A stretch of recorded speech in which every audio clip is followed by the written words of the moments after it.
Aspirant Manu academy में आप सभी लोगों का स्वागत है और इस वीडियो में हम डिस्कशन करने वाले हैं राजस्थान के मोटर व्हीकल सब इंस्पेक्टर के पोस्ट की जो क्वालिफिकेशन क्राइटेरिया है उसके बारे में। बेसिकली यहाँ पे 3 डाउट हैं और तीनों डाउट को हम यहाँ पे एड्रेस करने की कोशिश करेंगे। पहला डाउट तो यही है कि क्या यहाँ पे बीटेक एलिजिबल है, हालांकि डिप्लोमा मेंशन किया गया एडवर्टीजमेंट में, बट बीटेक एलिजिबल है या नहीं है उसके बारे में डिस्कस करेंगे। दूसरा जो हमारा डिस्कशन होने वाला है वो वर्क एक्सपीरियंस को लेके होने वाला है।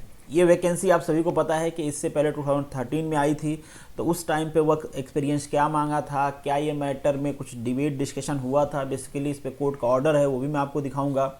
और उसके बाद हम डिस्कशन करेंगे कि यहाँ पे जो हैवी मोटर व्हीकल का ड्राइविंग लाइसेंस मांगा है वो किस डेट का होना चाहिए। तो ये बेसिकली 3 क्राइटेरिया है जिसके बारे में हम यहाँ पे डिस्कशन करने वाले हैं। तो चलिए स्टार्ट करते हैं। पहली क्राइटेरिया कि बीटेक इस पोस्ट के लिए एलिजिबल है या नहीं है। इसको समझने के लिए आप लास्ट टाइम का एडवर्टीजमेंट देख लो। लास्ट टाइम इस वैकेंसी को कराया था आरपीएससी ने, मतलब राजस्थान पब्लिक सर्विस कमीशन, और यहाँ पे इस वैकेंसी का डिटेल है। मैं 1 बाय 1 करके टैब आपको दिखाऊंगा कि किसमें क्या है।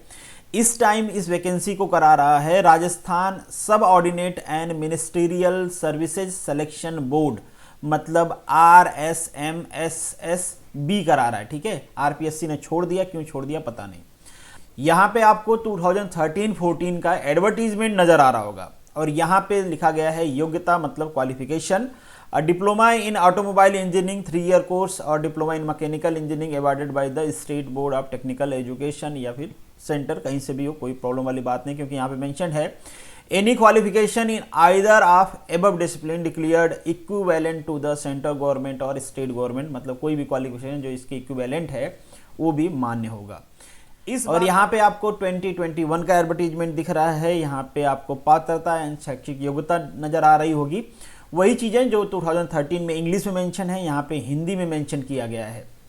अब मैं इन दोनों को कंपेयर इसलिए कर रहा हूँ क्योंकि इसका मेरे पास कोई रिटेन प्रूफ नहीं है कि यहाँ पे बीटेक एलिजिबल है या नहीं है, क्योंकि कई सारे स्टेट्स में ऐसा होता है कि जिस पोस्ट में डिप्लोमा होता है बीटेक एलिजिबल नहीं होता है, क्योंकि कई बार ये मैटर कोर्ट में गया है, वहाँ के हाई कोर्ट्स में ऑर्डर भी आया है।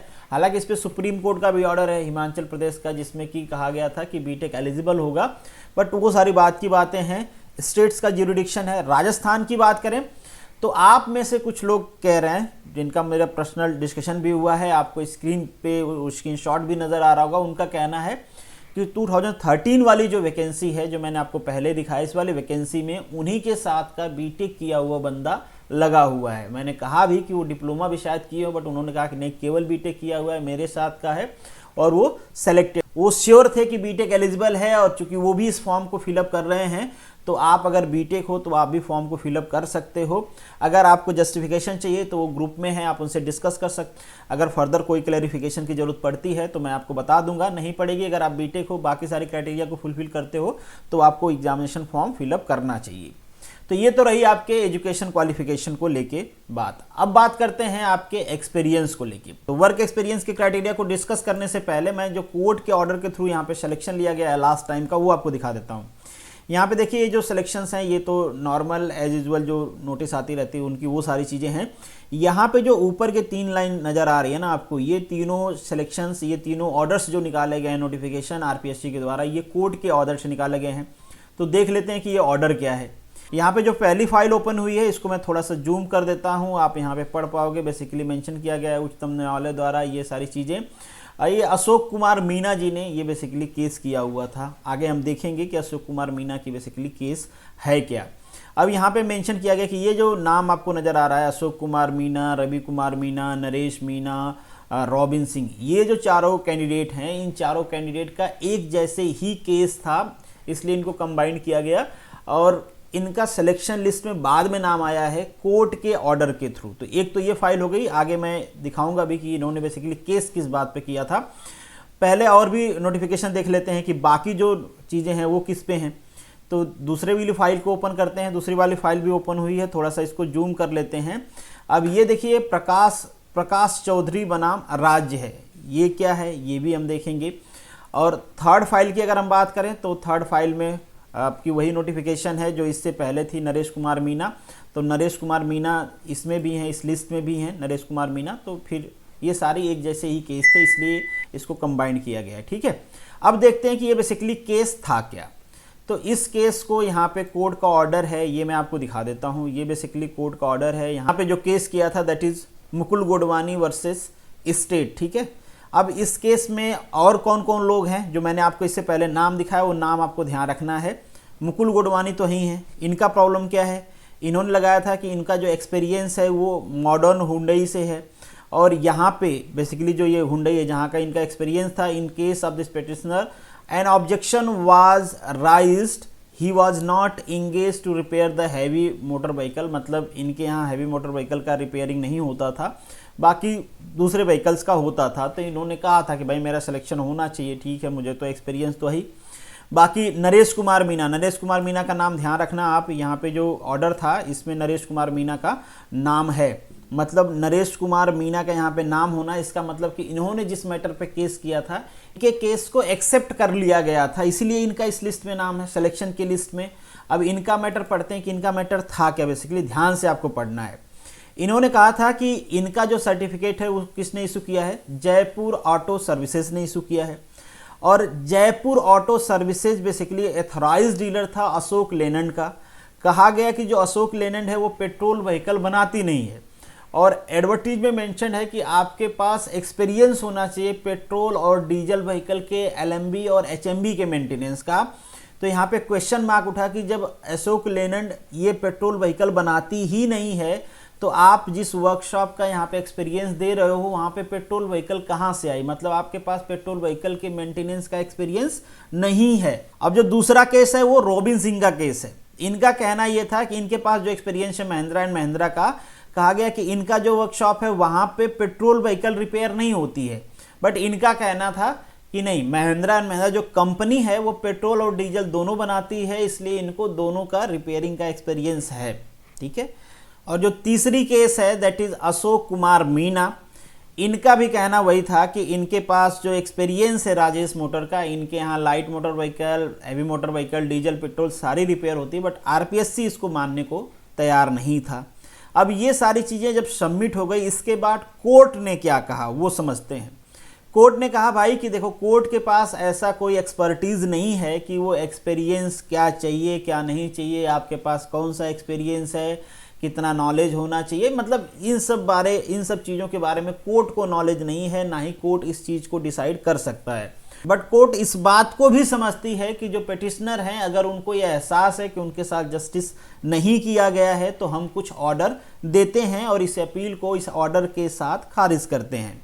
क्या कहा कि एक कमेटी बनाएगा, that commission transport cell constitute a 3 member committee, एक 3 मेंबर कमेटी बनाई जाएगी, जिसको हेड करेंगे कोई यंग आईपीएस, और प्रिफरेबल होगा कि जो आईएएस हों उनकी डिग्री इंजीनियरिंग में हो, और 2 और जो मेंबर होंगे कमेटी के वो ऑटोमोबाइल इंजीनियर, मतलब committee will be an automobile engineer and chief executive officer of state motor garage. ठीक है, तो ये 3 लोगों की कमेटी बनाई जाएगी। कोर्ट ने ये भी कहा कि ये कमेटी जो बेसिकली 3 नंबर का क्वालिफिकेशन क्राइटेरिया दिया गया है, 3 नंबर के क्वालिफिकेशन क्राइटेरिया में क्या मेंशन किया गया है, इससे पहले मैंने आप लोगों को दिखाया था, ये मेंशन किया गया है वर्क एक्सपीरियंस के बारे में। तो कोर्ट ने कहा कि ये जो क्राइटेरिया है इसको ये कमेटी इवैल्यूएट करेगी और अपनी रिपोर्ट देगी। अब कोर्ट ने ये भी कहा कि ये जो कमेटी है इसकी जो रिपोर्ट होगी वो बाइंडिंग ऑर्डर होगा। कोर्ट का यहाँ पे वर्डिंग है कि ये बाइंडिंग होगा जो आरपीएससी है और जो पिटिशनर्स हैं दोनों के ऊपर, मतलब कमेटी जो कह देगी वही फाइनल होगा। दोबारा इसमें अगर कोई अपील होती है तो उसको इंटरटेन नहीं किया जाएगा, ये कोर्ट ने कहा। अब जो कमेटी है उसने आरपीएससी से या गवर्नमेंट से क्या कहा उसकी रिपोर्ट मेरे पास नहीं है, बट हम बाय डिफ़ॉल्ट समझ सकते हैं कि जो यहाँ पे पिटिशनर्स हैं अगर उनका सिलेक्शन हुआ है दैट्स मीन कि कमेटी ने उनके फेवर में ही कहा होगा, मतलब फैसला तो तभी आया ना उनके फेवर में जब उनका सिलेक्शन हुआ। तो यहाँ पे जो नाम वहाँ पे मैंने आपको दिखाया वो सारे नाम यहाँ पे इंक्लूड किए गए हैं। इसका मतलब कि उनके पास जो भी एक्सपीरियंस था वो चल गया। अब इस ऑर्डर से हम क्या समझ सकते हैं कि अगर आपके पास किसी भी गैरेज का सर्टिफिकेट है जो कंपनी अथॉराइज्ड है, अब डजेंट मैटर वो कंपनी पेट्रोल व्हीकल बनाती है, डीजल व्हीकल बनाती है, लाइट मोटर व्हीकल बनाती है, हैवी मोटर व्हीकल बनाती है, अगर आपका जो वर्कशॉप है वो ये बात कहने के लिए तैयार है कि हाँ हमारे यहाँ पे सारी व्हीकल का रिपेयरिंग किया जाता है, तो जो आपका एक्सपीरियंस होगा वो वैलिड होगा। इसमें एक चीज़ और ध्यान देना है कि यहाँ पे जो ये आपको नाम नज़र आ रहा है ना, उनमें से एक नाम जो सबसे ऊपर मैंने आप लोगों को दिखाया था, दैट इज़ मुकुल गुडवानी। इनकी केस क्या थी, देखिए इनके केस में ये था कि इनके पास मॉडर्न हुंडई का एक्सपीरियंस है इन case of petitioner, an objection was rise that he was not engage repair of heavy motor vehicle. मतलब इनको कहा गया कि ठीक है इनके पास लाइट मोटर व्हीकल का तो एक्सपीरियंस है बट हैवी मोटर व्हीकल का नहीं है। अब इन्होंने पता नहीं पिटिशनर जो थे ये कमेटी से क्या क्या, क्योंकि कमेटी ने जो पिटिशनर है उनसे भी बात की थी बट इनका नाम नहीं है। इनका नाम नहीं होने का मतलब ये है कि इनका ये कंसीडर किया गया होगा कि इनके पास केवल एलएमबी का एक्सपीरियंस है, एचएमबी का एक्सपीरियंस नहीं है। अगर कमेटी इनको भी एक्सेप्ट करती तो यहाँ पे जो नाम मेंशन किया गया है इनका भी नाम यहाँ पे होता। इनका नाम होने का मतलब, इनका नाम यहाँ पे नहीं होने का मतलब बस इतना है कि आपके पास आपका जो गैरेज है वो ये मानना चाहिए कि आपके गैरेज में हैवी, लाइट, पेट्रोल, डीजल सबका रिपेयरिंग किया जाता है जहाँ से आपका एक्सपीरियंस है। अगर गैरेज वाला कहता है कि नहीं मेरे यहाँ पे तो केवल पेट्रोल का होता है या मेरे यहाँ पे तो केवल डीजल का होता है, केवल एलएमबी का होता है, केवल एचएमबी का होता है, तो आपके सर्टिफिकेट को रिजेक्ट कर दिया जाएगा। तो इससे, इस पूरे केस से यही कंक्लूड किया जाता है कि अगर आपके पास एक्सपीरियंस है और गैरेज वाला तैयार है आपका साथ देने के लिए, चाहे जैसा भी एक्सपीरियंस हो, आपने जाके बनाए हैं, रह के बनाए हैं, करके बनाए हैं या फिर ऐसे ही पहचान का है बना दिया है, अगर वो तैयार है कि हाँ वो आपका साथ देगा तो आपका सिलेक्शन मतलब आपके सर्टिफिकेट को मान लिया जाएगा। अगर वो मना कर देगा तो नहीं माना जाएगा। तो ये क्राइटेरिया रही एक्सपीरियंस को लेके। अब यहाँ पे एक केस है जो मुझे नहीं मिला, वो कौन सा केस है, वो प्रकाश चौधरी बनाम राज्य। इस पे जो केस हुआ था इनका भी सिलेक्शन हुआ था बट इनका एक्सपीरियंस से रिलेटेड मैटर नहीं है। अगर एक्सपीरियंस से रिलेटेड होता, क्योंकि एक टाइप की जो केस होती है ना, कोर्ट क्या करती है उसको कंबाइंड कर देती है और उन सारे केस में एक ही ऑर्डर आता है। तो ये सारे जो केस थे वो एक नेचर के थे, एक्सपीरियंस को लेके थे, तो कोर्ट ने इनको कंबाइंड करके एक ऑर्डर दे दिया, क्योंकि अलग अलग कौन सुनेगा मैटर को, तो ऐसा कोर्ट करती है। इनका नाम वहाँ पे कंबाइंड नहीं है, मतलब इनका केस किसी और चीज़ को लेके रहा होगा बट इनका जो कोर्ट का ऑर्डर है वो मुझे मिला नहीं। मैंने कोशिश किया 1.5 आवर तक कि क्या मैटर था, ऑर्डर मिल जाए कोर्ट का, बट मिला नहीं। मैं दोबारा से कोशिश करूंगा, अगर इनका भी कुछ क्लैरिफिकेशन मिलता है और वो कुछ ऐसा क्लैरिफिकेशन रहता है कि आपको जानना चाहिए, आपके एलिजिबिलिटी से रिलेटेड रहता है, तो बिल्कुल मैं उस पर वीडियो बना के बता दूंगा। अगर आपको मिल जाता है इनका वाला केस कि बेसिकली ये किस मैटर को लेके कोर्ट में गए थे, तो आप मुझे मैसेज जरूर करना टेलीग्राम पे, क्योंकि बाकी कैंडिडेट्स का इससे हेल्प होगा। बाकी अगर मैं बाय डिफ़ॉल्ट बात करूं तो जो हैवी ड्राइविंग लाइसेंस है वो आपके पास होना चाहिए। अभी के लिए जो आपका ऑर्गेनाइजिंग बॉडी है जो एग्ज़ाम करा रही है, अगर आपके पास नहीं है तो आपका कैंडिडेचर कैंसिल कर देंगे, तो वो आपके पास होना ही चाहिए। किस डेट का होना चाहिए, तो बाय डिफ़ॉल्ट होता है कि एडवर्टीजमेंट की जो लास्ट डेट है तब तक का एक्सपीरियंस कंसीडर किया जाता है, या तब तक की क्वालिफिकेशन क्राइटेरिया कंसीडर किया जाता है, या तब तक का डीएलवी कंसीडर किया जाएगा। तो जो लास्ट डेट ऑफ एडवर्टीजमेंट है ये मेंशन नहीं है, बाय डिफ़ॉल्ट हम एज्यूम करके चलते हैं क्योंकि बाय डिफ़ॉल्ट यही होता है, तो उस टाइम का आपके पास होना चाहिए। अब आप में से काफ़ी सारे लोग कहेंगे कि उनके पास नहीं है तो वो क्या करें। देखो ये आपके ऊपर मैं छोड़ता हूँ, आपके विजडम के ऊपर, कि आप बनवा रहे हो 10 दिन, 5 दिन, 1 महीने बाद का मिल रहा है तो आपको भरना चाहिए कि नहीं भरना चाहिए, क्योंकि हम उस पर कमेंट नहीं कर सकते, क्योंकि अल्टीमेटली ये सब मैटर अगर कोर्ट में जाते हैं तो कोर्ट अपने विजडम के हिसाब से फिर या कमेटी बनाए या खुद order they, what ever that, वो बाद में मैटर्स होते हैं, तो उस पर तो कोई कमेंट नहीं कर सकता। आप देख लो आपके हिसाब से जो कंफर्टेबल हो, फिलअप करना हो नहीं करना हो आप अपने हिसाब से कर लेना। बाकी ड्राइविंग लाइसेंस को लेके भी कोई केस उस अगर हुआ रहेगा इससे पहले और उस पर कोर्ट का कोई जजमेंट आया रहेगा तो मुझे मिलेगा, तो मैं ज़रूर आपको अपडेट करूंगा। अगर आपको कोई अपडेट मिलता है तो कमेंट बॉक्स में आप लिखना, ताकि बाकी लोगों को भी पता चल पाए और उस चीज़ को हम लोग क्लैरिफाई कर पाएँ। बाकी कुछ लोग इस पे ऑब्जेक्शन करने की बात कर रहे थे, तो मुझे कोई प्रॉब्लम नहीं है, आप लोग आपस में डिस्कस कर लो कि एक्सपीरियंस या उस पर कोई आपका ऑब्जेक्शन है। मैं आप लोगों को बस यूनाइट कर सकता हूं, उससे ज़्यादा तो मेरा रोल है नहीं।